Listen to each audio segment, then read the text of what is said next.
So, hi everyone. Excuse how we look. We've been crying for the past 24 hours straight, but we know that we have to give you guys an update because we've been getting thousands and thousands of DMs and comments and prayers coming from you guys, and we really appreciate that more than you know. But, so I'm going to start from the beginning, and I'm probably going to cry a crazy amount throughout all of this, so sorry for that. But, so, we picked Dunkin up from his pet resort last Monday, and we knew something was off, but we weren't 100% sure what it was. So obviously, as overprotective parents, we took him to the vet anyways, and they said that he had something wrong with his hips. They did a full examination of his body and tests and everything, and the way he was sitting and getting up and just moving around a lot slower than normal. As you guys know, Dunkin, he's usually the most insane, hyper loving dog ever, and he was just completely opposite from the second we picked him up. So, of course, we got all the x-rays done and all that, and those actually ended up coming back negative with nothing showing up. So they think it could have been a possible slight tissue tear, but we didn't even have time for an MRI at that point. But his meds are over there still. We put him on some medication for the pain, and instantly he was so much better, way more cuddly like he used to be, and just showing signs that he was getting better. So we had our hopes really high from that point. But then, and he was sleeping with us throughout the whole time, sleeping a lot, like all day. And one day we woke up, and I woke up to him throwing up in the corner, and we didn't think too much of it because the vet told us that it was a normal reaction because he lost a lot of his appetite. So since he wasn't eating with the mix of the two medications he was on, the most common side effect was nausea and vomiting. So didn't think too much of that, but I was still worried, and obviously Nash was, because he wasn't eating anything. He was drinking water, but he can't be throwing up and not eating. Obviously, that's going to cause so many other issues. Yeah, we were able to hand feed him stuff like eggs and rice and just whatever we could think of, the cheese, just to try to get him to eat whatever we could. And he was eating some of it, but not nearly enough. He lost probably 8 pounds within those 5 days, yeah, which is insane. So we called the vet, got an appointment that day, which was Friday. So fast forward to Friday. His appointment was at 3:30. Took him to the vet. His normal vet wasn't the one who was there. She was off on Friday. So a new vet saw him, and he came in and approached us and was like, "I'm not supposed to talk to you guys today, but after seeing this, I had to." And to sum it up, he was seeing signs of what's called petechia. Obviously, we had no idea what that was, so he gave us the rundown.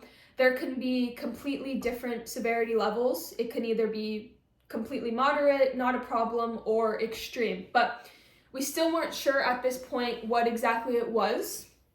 Basically, petechia is it's like a platelet issue where it causes like if you start bleeding, it's hard for them to stop bleeding, kind of deal. Like they don't clot their blood very easy, which can also lead to, like, if he gets a bruise, it can cause like mass internal bleeding. So either way, they weren't sure, but obviously we just paid to have all the tests done anyways. And so that was Friday. We weren't supposed to get the blood test results until Saturday. So took him back home. He had his little Band-Aid on. I know we posted that, and acting like he was before, just super cuddly, tired and everything. Well, he was kind of like a lot more tired this time around. He was kind of like trying to stay awake, but like couldn't. And he started like stumbling after. And we just thought it was because of the shot that they had given him. We made him a little drowsy, and he was trying to fight. And it looked like he was trying to fight sleeping. They said that was normal again, but then the huge sign, we were all sitting on the couch, and he just woke up from napping on my lap. I was on the floor laying down with him, and it looked like he was trying to fight sleeping again, and then he started peeing blood.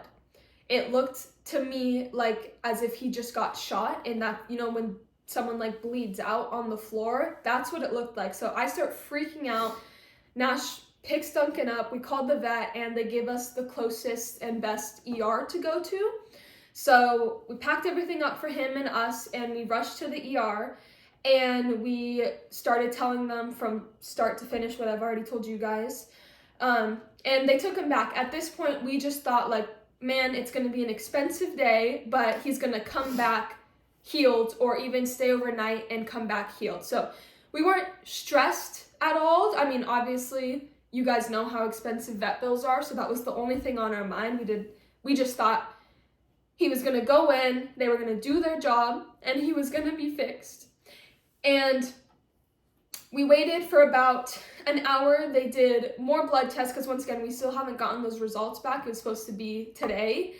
And they did the in-house, like more expensive ones to get it all done right away. And the doctor comes in after we've been waiting in the room now for a while, and she was like, do you guys want to wait with Dunkin for a bit while we finish everything? We're like, yes, of course. So he comes in, and he just looked like so sad and like hurt, but like nothing physically at this point was showing. So we were just confused, and we thought it was maybe a reaction to the medication. At this point, we still didn't know, but he was stumbling around. Hitting his head on it. He was hitting his head on everything, walking like around, a drunk, like stumbling everywhere. It was really sad.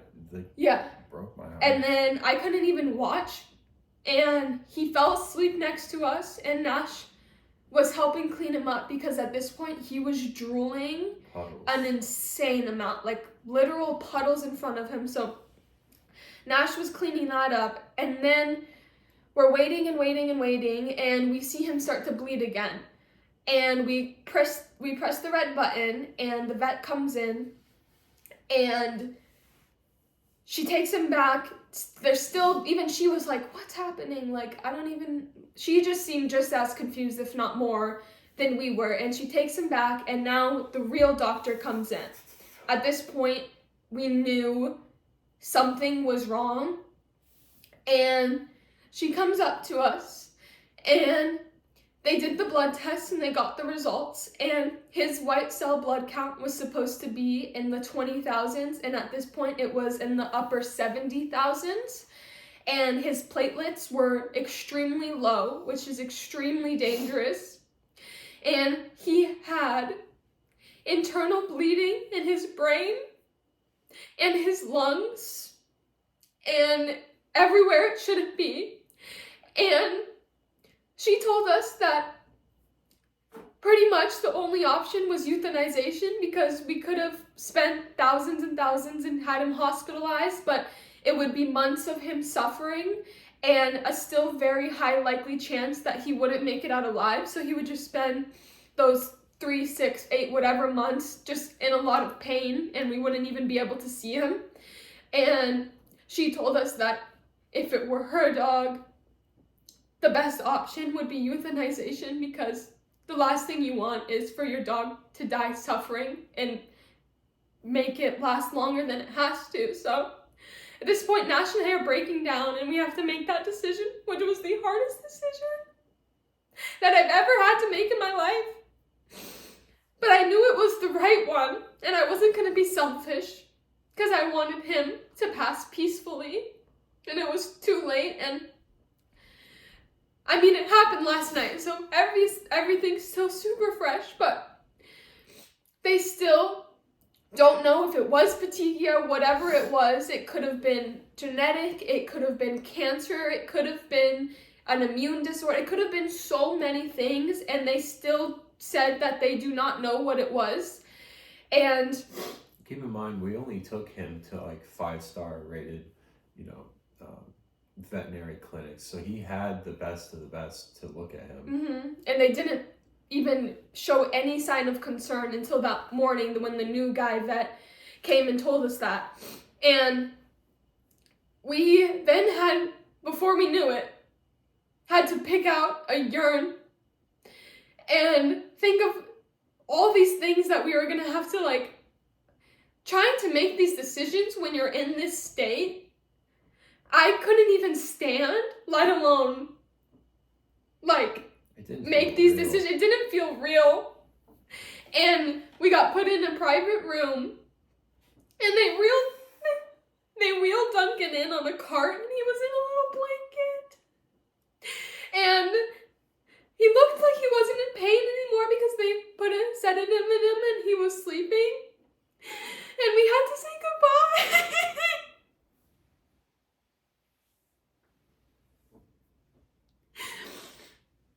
And we had to say goodbye to him there. And the doctor was there with us and just talking us through everything that was happening and going to happen. And we got to say goodbye. And he was an 8-month-old puppy.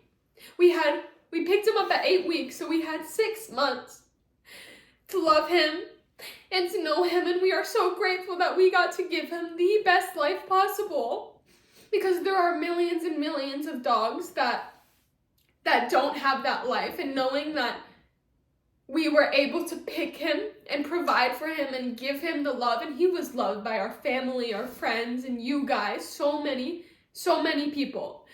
And knowing that he got to go peacefully is a blessing in its own.